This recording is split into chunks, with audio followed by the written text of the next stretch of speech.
Hi Aquarius, this is Jov. Welcome pa sa ating channel. By the way, Aquarius, this is your bonus reading. Opo, bonus reading ito. Hindi po ito re-upload. Again, hindi po ito re-upload, kundi this is your second video reading.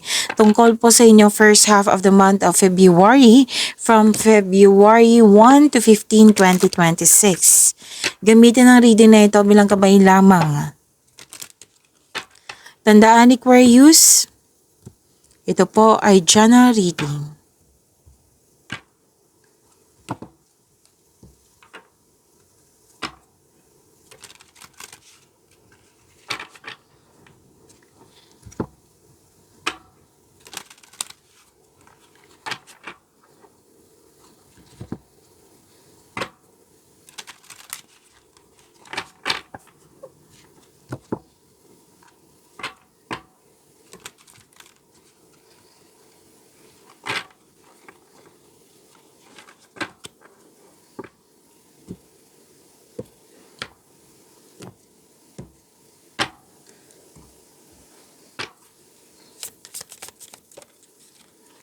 Maraming salamat po sa mga hindi nag-skip ng ads. Subscribe na po kayo sa ating channel at click bell notification para updated po kayo sa reading natin.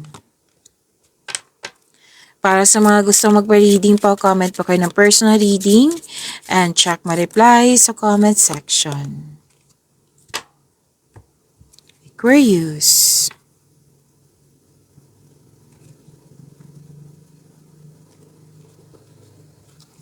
Mas lumawak yung ambisyon mo sa buhay. Nagkaroon ng time for reflection, malakas din yung intuition mo. Maaring may malalaman kayong sekreto or taong nanloko sa'yo. And you have the power, you have strength. Magaling ka sa mga ginagawa mo. Magaling ka na leader. Nagagawa mo ng maayos yung mga ginagawa mo, yung trabaho mo. At may nag-uusap dito na mother figure. May nag-uusap din na tungkol sa career and finances. Tungkol sa malaking negosyo. You have strength. You have the power. You're taking in action with courage po. Malakas ng energy mo dito.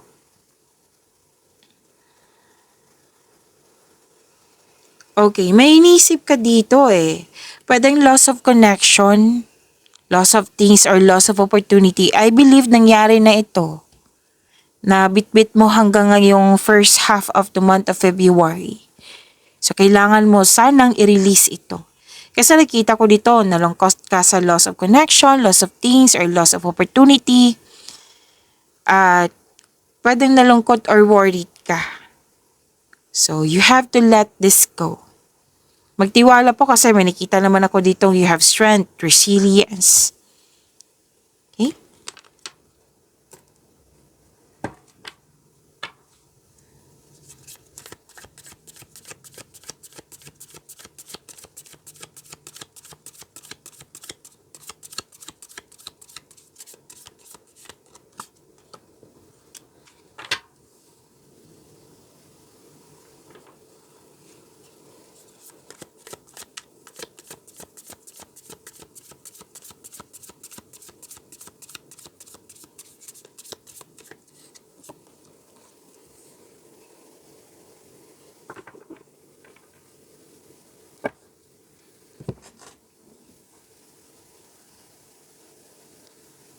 Masusunod yung gusto mo, desisyon, ideas, or plano. Natandaan nyo yung sinabi ko kanina dito, you have the power, like magaling ka sa mga ginagawa mo. Nandito din po siya. Like, kung dati, hindi ka stricto, ngayon magiging stricto ka na. Like, more on discipline. Disiplina. Disiplinado ka at saka matagumpay. Yes, success kasi to. Mahigit pa sa success, this is victory. Opo. At nakikita ko dito na kampante ka sa iyong sitwasyon. Mahigit pa to sa success victory po ito. So, nakikita ko dito, kampante ka. Gumagawa ka nga ng rules, oh. Like for example, sige, para maunawaan nyo ng mabuti. Kung dati, example lang po ito ha, kung dati parati kang late sa trabaho, ngayon hindi na. Wala nang grace period, kundi mas 30 minutes before 8 a.m. Yan. So, discipline. Andyan yung discipline. Basta may mga realization ako nakikita dito at natutunan mo at in-apply mo. Kaya nga may sinabi ako kanina sa inyo na may nakikitang gumagawa ka ng rules. Yan. Like, may nag-aabuso sa inyong kabaitan, gumagawa ka dito. So, hindi na ako, mag-put na ako ng limitation, hindi ko tatanggapin yung mga, kasi may in example ko, kasi may tao kasi dito hindi totoo sa'yo. Pero alam mo to kung sino to. Sinabi kasi ng cards mo na basta hindi ka na magpapadala sa kanya. It might be mahilig siyang manipula. Tapos hindi mo siya maiwasan kasi kasama mo siya parati. Like for example, sa trabaho. Like hindi ka na, kumbaga, hindi ka na magdadala. Like, alam mo yung totoong intensyon niya. Hindi ka na magpapauto. Hindi ka na hindi mo na siya i-allow. Like, hindi mo na siya tinitreat na kaibigan, kundi kasamahan. Yan, may nakakita akong ganyan ha. So, maraming case kasi nito. Itong restriction na ito, what I meant is, gumagawa ka ng disiplina, rules. Yan. Hindi lang to para sa sarili, kundi pwedeng nangyari sa surroundings na hindi mo nagustuhan at binago mo. Na wala nang mag-aabuso sa akin. Yan. Okay? Masusunod talaga yung gusto mo, desisyon, ideas, or plano.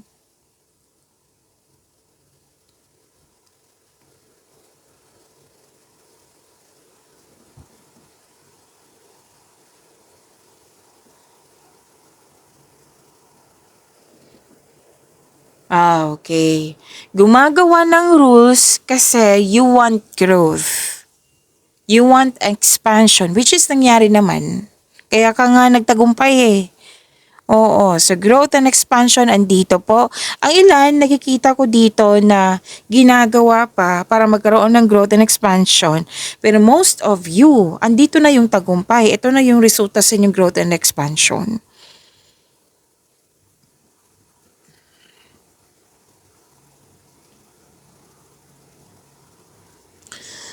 Makikita mo na ang mga bunga na yung pagsisikap. Ngunit maging mapagmasid. Kaya nga may sinabi ko kanina na ingat ka, 'di ba? Kung may plano ka na, this is a time na gawin mo na ngayon. So gumagawa ng aksyon para magkaroon ng growth. May posibilidad na maglakbay kayo, may travel, or di kaya ituloy mo na yung plano mo para mag-abroad. Basta may malayong lugar po dito.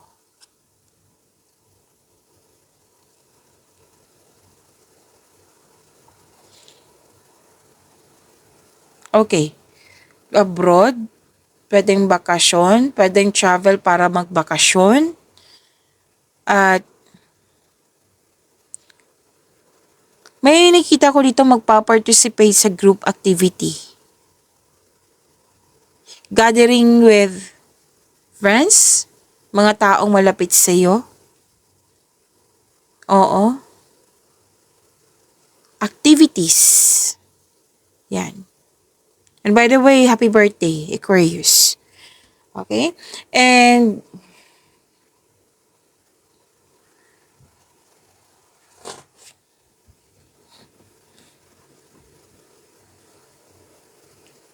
may magaganap na collaboration para magkaroon ng growth and expansion.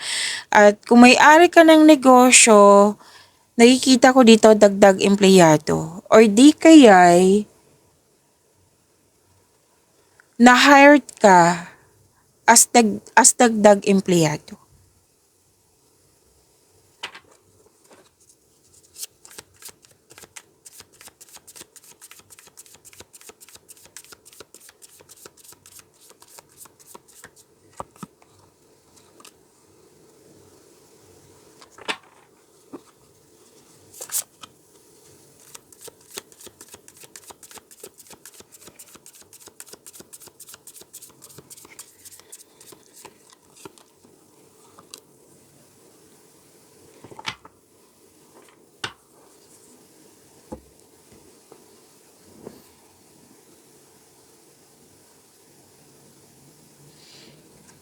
andito na po tayo sa career and money nyo. Natandaan niyo yung sinabi ko kanina regarding sa loss of connection or loss of things or loss of opportunity? Andito po siya. Pwedeng wala yan, kundi nagfo-focus ka sa kung ano ang kulang sa'yo. May nagsabi sa akin ngayon na may mga kailangan kang gamit na kailangan mo sana ngayon pero hindi pa kasi nag-iipon ka pa or mag-iipon ka pa. Na gamit sana sa inyong career, sa inyong trabaho. Yung doon naman na opportunity sa inyo, ingatan nyo ha, bigyan ng atensyon, bigyan ng aksyon. Kung walang nangyari na loss of opportunity sa nakaraan, ingatan talaga ang opportunity na dumating sa inyo ngayon. Let's say, may dumating na offer. At anong tawag nito? Pinag-isipan mo siya for how many days na yung offer is good for 7 days. Tapos ika-8 days ka na ika-8 day ka na nag-decide, di ba? Sayang naman. Example lang po iyan. Maraming case kasi. So, pag-isipan na mabuti. Kung may nakita rin ako dito na loss of connection na sinabi ko kanina dito kasi may nangaabuso. May nangaabuso sa'yo pero sinet mo ito na like hindi mo na inaalaw talaga yung negativity. Ganito ka pala sa akin. O sige, mag-put limitation ako para hindi ako masaktan. Para hindi ako maapektuhan. Yan. Kasi nagsaset ka ng rules dito Which is lumabas din po siya dito sa career and money mo.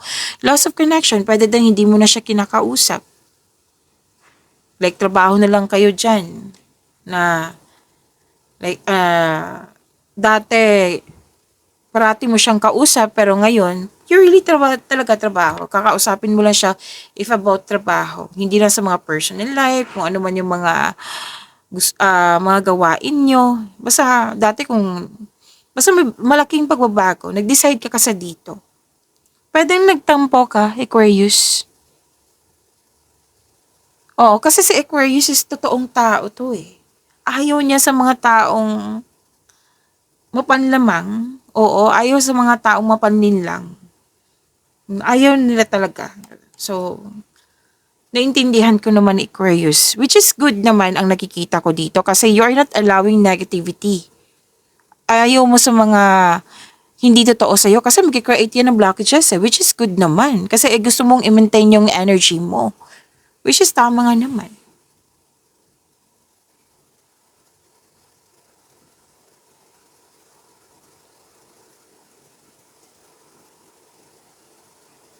Magtiwala sa kung ano ang darating. Kahit hindi ka comfortable kasi may nagbago, makukuha mo po ang kailangan mo. So dito tayo mag-focus sa sinabi ng card mo na makukuha mo ang kailangan mo. Basta po, think positive. Okay? Have faith na ang divine can lift you out of any period of loss. Kung ano man tong loss of connection ba to, loss of things, or loss of opportunity. Kasi nakikita ko talaga dito lumalay ko sa mga toxicity, sa mga hindi nakakatulong sa'yo. Kasi you want growth. So, focus on mind healing instead of suffering. Huwag ka mag-focus sa kulang sa inyo, darating din yan.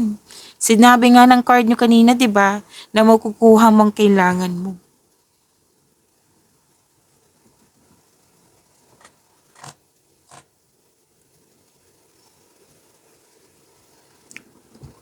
Success to.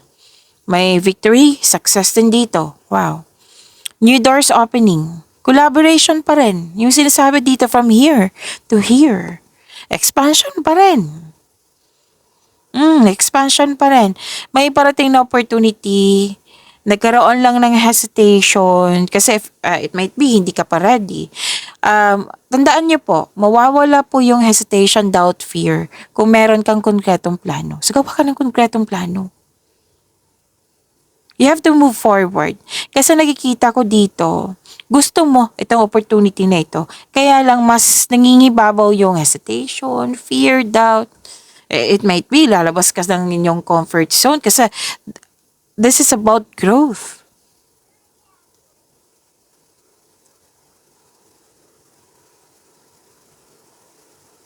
Okay. Sinabi ng card dito, tanggapin niyo po yung opportunity na gusto niyo. Huwag sana mag-alinlangan, kundi gumawa ng konkretong plano para mawala yung alinlangan na yan. At bigyan niyo po ng konkretong plano, di ba? At galingan niyo po. Tapos sikapin niyo magkaroon siya ng positive outcome para magkaroon siya ng recognition. Kung magkakaroon siya ng recognition, dadagsa po yung opportunity. At kitang-kita ko dito, mai-increase yung prosperity nyo. Sabi yan ng court.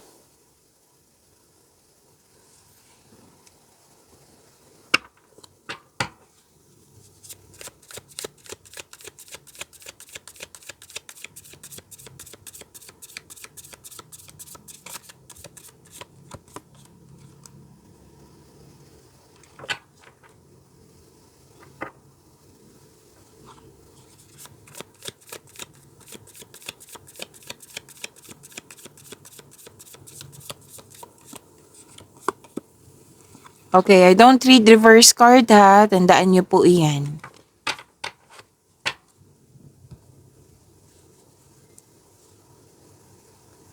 This is about love, life, self-love, partnership, and romance.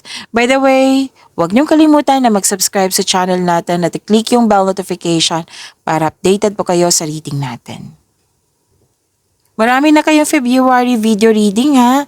So bisitahin niyo po yung channel natin. Baka may mga video reading pa kayong hindi napanood. So panoorin niyo po kung gusto niyo po.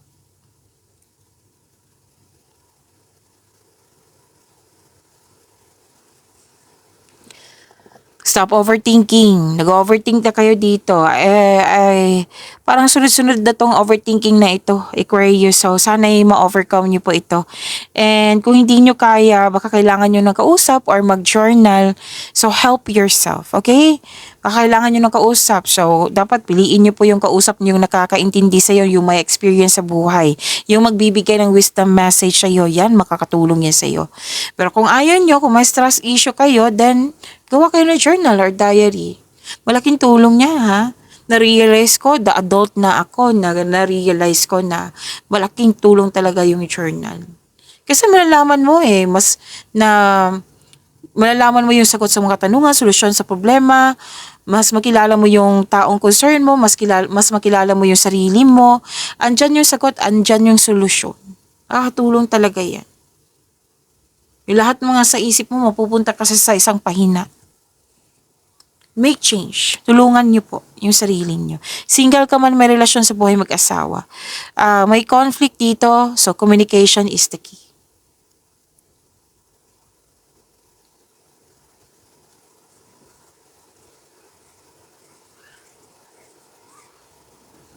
Para sa mga relasyon sa buhay mag-asawa, okay, sa relasyon muna tayo kasi may gustong tayo ng sariling pamilya. Sa buhay mag-asawa, may naipon na kayo. Kasi ang some of you, may naipon na gusto na magpagawa. Bahay? Or bumili ng bagay na specific goal nyo eh. Taas ng tagumpay kasi to. So, meaning to say, may naipon kayo, may nabili kayo, may na-earn, may na-gain nang dahil sa sipag nyo. Sa mga single, naging hard worker kayo kasi gusto nyo ma-secure yung future nyo.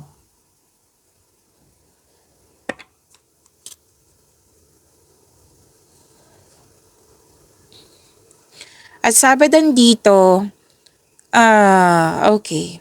Sabi din dito na maalaga kayo, maasahan kayo sa relasyon. Tapos magtiwala at magbuo kayo ng lasting partnership. Tapos may sabi din dito na may buntis, may nanganak, may mabubuntis. O andito pa rin yung mag-start ng family. And you have abundant in life, kayong lahat. Claim nyo po, ang ganda nito. Pag-imanin nyo po yung blessings na binigay sa inyo. Aquarius, see you tomorrow. Maraming salamat.